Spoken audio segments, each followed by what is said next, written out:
Саламатсыздар. Спицамен тоқудың екінші сабағына қош келдіңіздер. Енді лицевая гладь тоқимыз. Лицевая гладь дегеніміз осындай бір тегіс тоқу. Мынада ешқандай узорсыз, тек бір тегіс тоқуды лицевая гладь дейміз. Мына оң жағы лицевая гладь, яғни оң петлялардан тұрады. Оң петля дегеніміз біздің осындай, көріп тұрғаныңыздай, мындай галочка сияқты, немесе бидайға ұқсайды осындай петлялар. Енді осының теріс ішкі беті бұл изнаночная гладь. Изнаночная гладь дегеніміз, яғни осындай толқын тәріздес. Толқынға ұқсайды. Енді осындай лицевая гладьті қазір тоқып бастаймыз. Бірінші қатарды тоқу. Мынау бізде бұл наборный ряд. Бұл жаңағы бірінші қатарға саналмайды. Бұл тек наборный ряд. Енді мына сым бізде екеу болып тұр. Осының бір жақ сымын ұстап тұрамыз да, екінші жақ сымды осылайнан қолмен тартып босатамыз.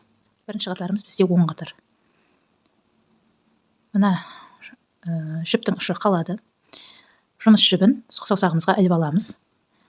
Және жұмыс жібін мына үш саусақпен қысып отырамыз. Мына екі саусақтың, сол қолдағы екі саусақтың ұшымен тоқыманы ұстап отырамыз.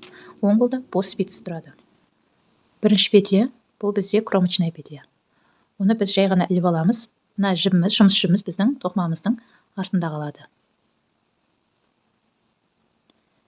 Жай ғана іліп алдық. Жай ғана іліп алу деген, яғни мына петляның екі жақ қабырғасы бар, осының ортасынан кіргіземіз де, мына сымнан жаймендеп осылайнан іліп шығарамыз. Сол жағындағы спицадан шығарып, оң жағына ілдік. Қалған келесі петляларды мына қолымызбен ұстап тұрамыз, шығып кетпес үшін. Енді келесі петляны оң қылып ілу үшін мына петляның екі қабырғасы бар. Осының ортасынан кіргіземіз де, артқы қабырғасы тұр ғой петляның. Осы артқы қабырғасын созып, мына жұмыс жібімізді іліп, қайтадан осы петляның ішінен шығарамыз. Бізде жаңа бір петля пайда болды, жаңа қатар пайда болды.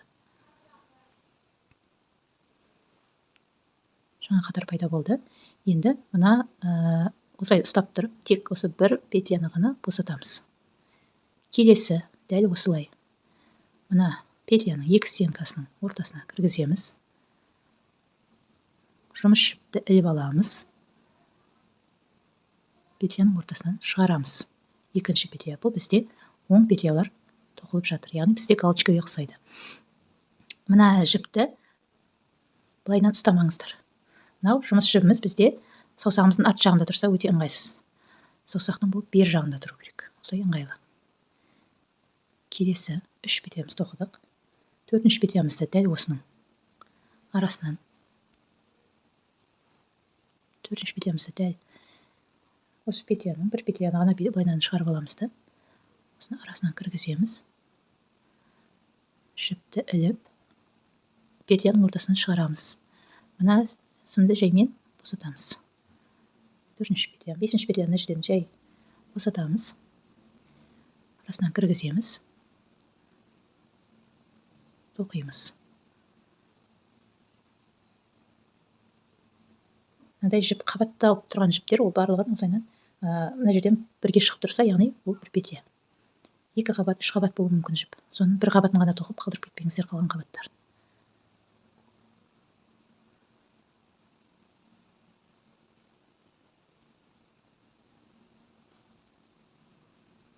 Үшеу, алтау, жетінші петлямыз.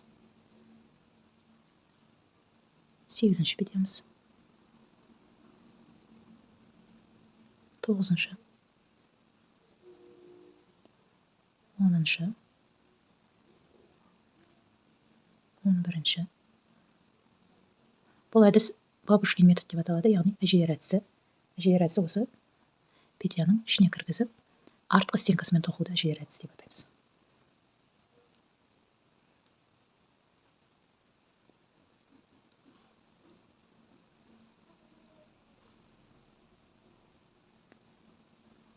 Соңғы петлямыз қалды. Бұл петля, екі петля.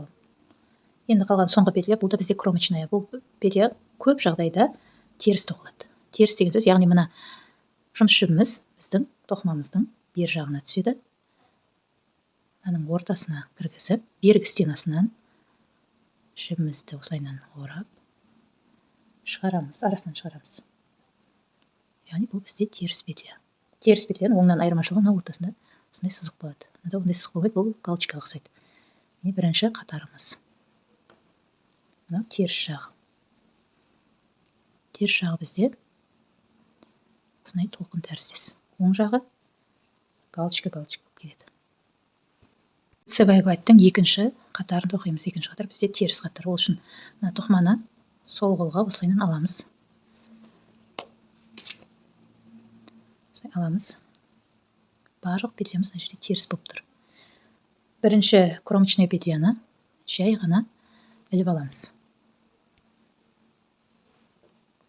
Бірінші кромочная петляны мынау жіп әзірше артында тұр жұмыстың. Бірінші кромочная петляны іліп аламыз.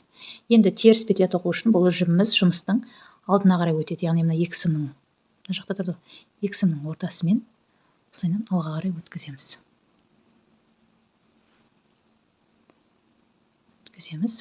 Бер жағында тұр.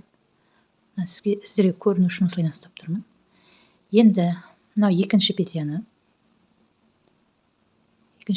бергі жақ қабырғасын алып, осылайынан көтеріп, мына жіпті осылайынан петляның ортасынан шығарамыз. Мына сымды босатамыз. Біздің бірінші теріс петлямыз. Екінші петля. Біріншісін кромочный жай іліп алдық, екіншісін тоқыдық. Үшіншісін және басқаларын барлығын осы екінші сияқты тоқимыз. Мынау петляның ортасына кіргіземіз. Бергі стенкасынан алып, жұмыс жібімізді іліп алып, ішінен шығарамыз петляның. Алдыңғы қатардағы петляның ішінен жаңа қатар, үшінші қатардан осылайынан петля шығарамыз.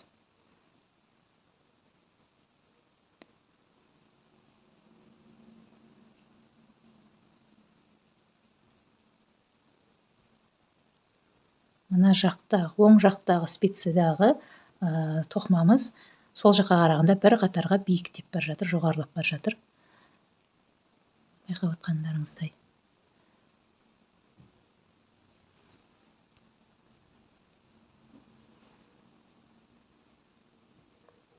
Бесеу болды, алтыншысы.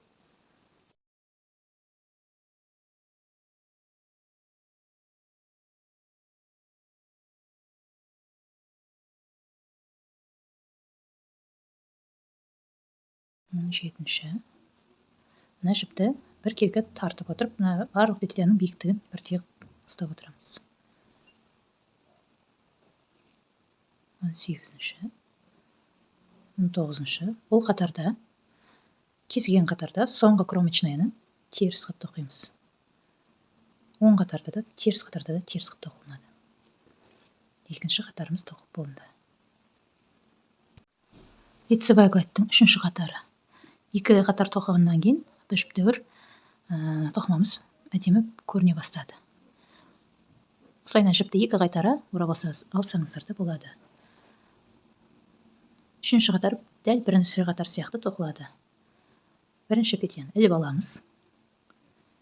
Екінші және соңына дейінгі петляларды оң қып тоқимыз. Арасына кіргізіп, артқы стенканы тартып, мына жұмыс жібін іліп шығарамыз. Оң петля тоқылды. Арасына кіргіземіз, жібімізді тоқып шығарамыз. Төртінші петлямыз. Мына жерден тек бір ғана петля шығарып отырамыз осылайынан. Біздің сымымыздан ешқандай петлямыз түсіп қалмауы керек. Шығып кетпеу керек.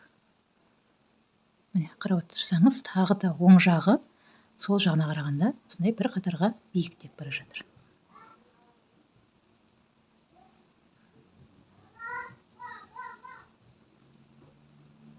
Тоқымамыз өте әдемі болып көрініп келе жатыр.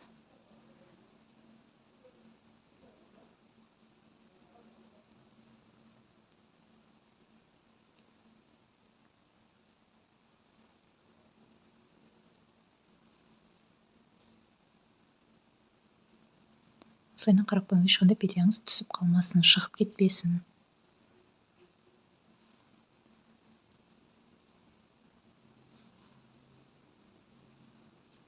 Енді соңғы кромочная петляны жұмыс жібін жұмыстың тоқыманың бергі жағына қойып, бұны теріс қылып тоқимыз. Үшінші қатар аяқталды. Итсебай-глайдтың төртінші қатары дәл екінші қатар сияқты тоқылады. Бірінші петляны, кромочная петляны іліп аламыз, жіпті бергі жағына қарай өткіземіз, және барлық петляны теріс қылып тоқимыз. Екінші петлямыз, үшінші петлямыз,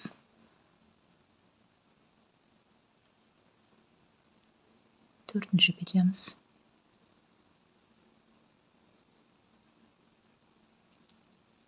бесінші петлямыз, алтыншы петлямыз, жетінші, сегізінші,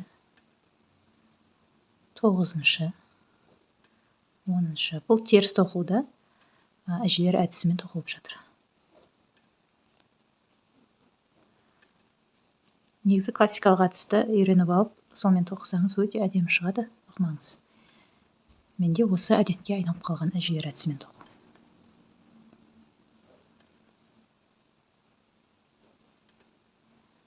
19-шы және 20-шында осылайынан теріс қылып тоқимыз.